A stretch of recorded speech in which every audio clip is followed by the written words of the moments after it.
gweithfa sy'n bu ailgylchu a defnyddiau gwastraff a annog pobl i ail-greu hen dillad a defnyddio pethau gwastraff a bod yn greadigol gyda hyn maen nhw'n creu.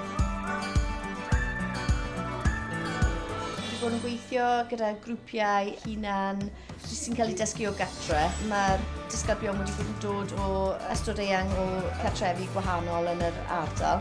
Maen nhw gyd dod at ei gilydd i fod yn greadigol, i gael sesiynau, creu, i uwch-sgilio.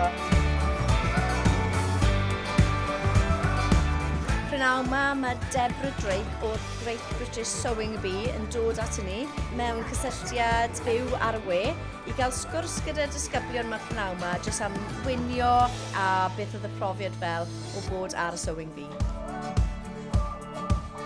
First started doing stuff with Keris, I knew some sewing on a machine, and I think doing stuff with Keris has helped me learn a lot more skills. Before, when I was sewing, I wouldn't know exactly what I was doing, I'd just sew.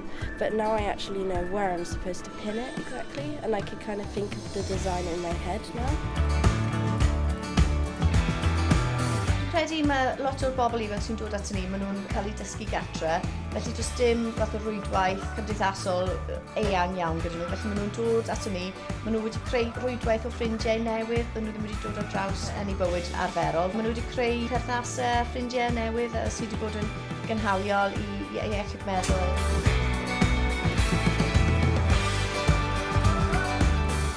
Dros yr haf yn y Steddfod, oedd yn hyfryd gweithio gyda ar stondin Amgueddfa Cymru, gweld cymaint o bobl yn llifo mewn y mas, a lot o bobl yn dod i greu gyda ni. A wedyn, dyn ni wedi bod yn ffodus iawn i gweithio gyda'r Amgueddfa Wlan yn dref Achlindre.